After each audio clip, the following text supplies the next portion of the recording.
عندي رؤية لو سمحت.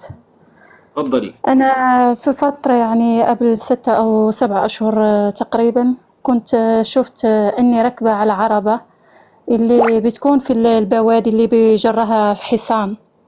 فهمت علي؟ ايوه. يعني عربة بيجرها حصان، اي وكانوا معروف. بجنبي راكبين نساء. ايوه. نساء بدأوا يعني بينظروا إلي بشكل يعني مو كويس، قبيح. خفت منهم وبدأوا يتكلموا علي، فخفت منهم وبدأ أغمضت عيني وبدأت أقرأ الأذكار. لما فتحت عيني لقيت نفسي في مكة وبطوف 7 طوفات، يعني بطوف فيها 7 مرات. ثم لحظة أغلقت عيني مرة أخرى وبدأت أقرأ الأذكار. لما فتحت لقيت نفسي في مكان آخر وكان أمامي أسد، فخفت منه وأغلقت عيني وبدأت أقرأ الأذكار مرة أخرى. لما فتحت لقيته اختفى وانتهت الرؤية. وش عملك انت؟ أنا ربة بيت. إيه لا بس انت لك ما شاء الله لا قوة الا بالله. انت ما شاء الله انت عندك مجال في الدعوة او في تحفيظ القرآن او حاجة؟ الحمد لله. لا أنا بس بداوم على الأذكار وعلى الواجبات علي كمسلمة. اي لانه الذي يظهر مش لي والله. ايوه. يعني بقرأ قرآن، كنت بحفظ قرآن وبحاول أحافظ على الأذكار كده، يعني انت كم ما ماليش. تحفظين؟ كم تحفظين؟ مو كتير، حفظت بس جزء عام وجزء تبارك، يعني كنت في البداية، يعني في أي البداية. الذي يظهر لي العربة هنا، العربة أنت على نعم. خير. أنت الحمد وفي لله. شيء تعملينه، في شيء قائمة أنت عليه. أنت أنت في أي بلد؟ أنا مقيمة في إيطاليا. ما شاء الله لك، شكرا يا ذهب. أنا بسألك سؤال صراحة، الله يوفقكم يا أهل تفضل. الإمارات. الله يوفقكم، الله يوفقكم جميعا. أسأل الله أن الله يوفقكم يسعدكم. اللهم أهل آمين. الإمارات، أهل مصر، أهل قطر، أهل السعودية. أنت في شيء أنت ترسلين رسائل. عندك، أنت عندك مجال دعوة تعلمين في شيء تعلمينه. إيش هو؟ بس يعني يعني بنصح كده، يعني إذا شفت حاجة، يعني حاجة مش كيف بقولها، يعني أم، إنه كويس. ممكن تقصد أنا في شخص يعني مش على الطريق المستقيم، يعني وبيعمل بيشتغل في الحرام، أيوة. وأنا بحاول بكل جهدي إني أرجعه يعني الطريق المستقيم وصبرة معاه، يعني طيب هذه على الرؤية حسب. تجرين عربية. هذه أنت تقومين بنصيحة وتأمرين شخص أو أشخاص، والذي يظهر لي هذه الرؤية خلاص سوف يهديه الله سبحانه وتعالى إن يا صدقت رب. هذه يا الرؤية. رب. أنك تجرين إن شاء خيل، هذا الله. بمعنى أنك أنت كما قال النبي صلى الله عليه وسلم: الخيل في نواصيها إيش؟ الخير. فأنت تجرين الخير. بمعنى أنك تنقلين. ويظهر لي أنك حتى في عناء مع هذا الشخص. نعم. نعم نعم. كثير الأمر والله. الثاني الذي يظهر لي والله أعلى وأعلم، قد تكونين أنت محسودة. أنت محسودة. اللي وقع في نفسي قد يكون الحسد إما على جاه أو على مال. إيش عمل زوجك؟ زوجي المشكلة في زوجي. وش عنده جاه هو ولا إيش؟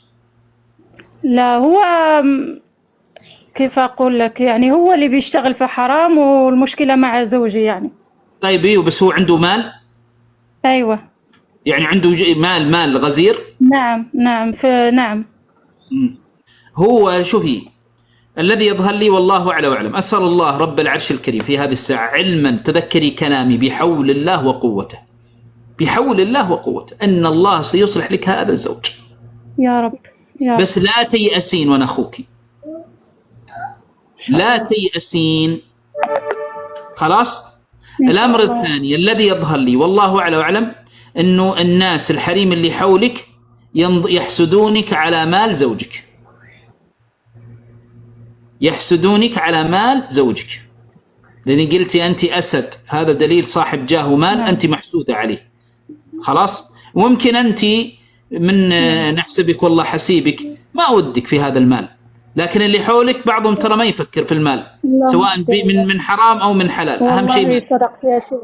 نعم والله أفضل القليل ويكون حلال وأعيش مطمئنة ومرتاحة مع الله.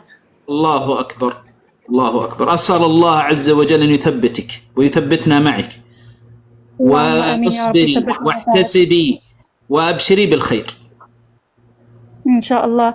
يعني يا شيخ الحسد دي له أعراض، لأنني عانيت في مدة مرضت كتير. اي نعم. كانت بتجيني ضيق صدر واختناق ونبضات في بطني، وما بقيت يعني آكل، وتعبت كتير في صحتي يعني. والله شوفي، نعم العين كما قال ابن القيم، ما دام قال ابن القيم قال إذا كانت العين تقتل، لنص حديث النبي صلى الله عليه وسلم الذي ذكره الإمام أحمد في مسنده: أيعمد أحدكم أن يقتل أخاه؟ فقال الإمام ابن القيم كلام جميل، قال: فما دون القتل تحصل، يعني ضيقة، هم، مرض، غم، حزن. نعم خلاص الله. نعم. فلكن أنت ادعي دائما. أنا وصيتكم بدعوة، وهذه الدعوة قلت لكم احفظوها وتناقلوها وانشروها.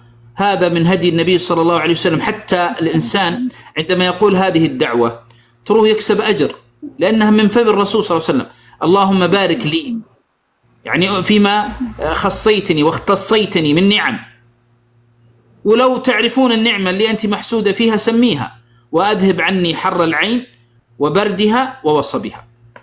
خلاص. يعني يا شيخ أنا ما لقيت، يعني أنا إني كنت فكرت أتطلق، وكنت يعني على وشك الانفصال، وشرطي الوحيد إنه هو يتوب ويرجع للطريق الصلاح. طب أنا بسألك سؤال، هو يصلي؟ أنا نعم يصلي ويقرأ القرآن بس أنا ما أنصحك، وأنا أخوك شوفي، أنا ما أنصحك إنك كوني على حرز من مسألة المال. يعني أنا بسألك سؤال، الله يوفقك يا بنت محمد، الله يوفقكم جميعا، صلى الله أن يخلف عليكم أضعاف مضاعفة ويغزر أرزاقكم ويحقق لكم مبتغاكم. أنا بقول لك حاجة، كوني حريصة من مال. إذا أنت هو ماله مختلط ولا كله حرام؟ مختلط. خلاص، إذا ماله مختلط احرصي إنك تأخذين من المال الحلال.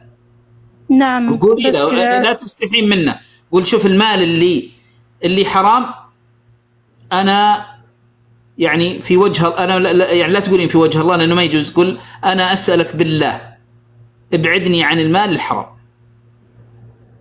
خلاص. نعم. ثم نعم. ما أنصحك، دقيقة، ما أنصحك وأنا أخوك إنك تطلبين الطلاق، لأنه لا دقيقة، لأنه زوجك أنا يعني مستبشر خيرا أنه سيتوب. أنا مستبشر، بس استمري في الدعاء وفي مناصحته، وأسأل الله أن يرده إليه. قولي آمين. والله أنا آمين يا ربي آمين.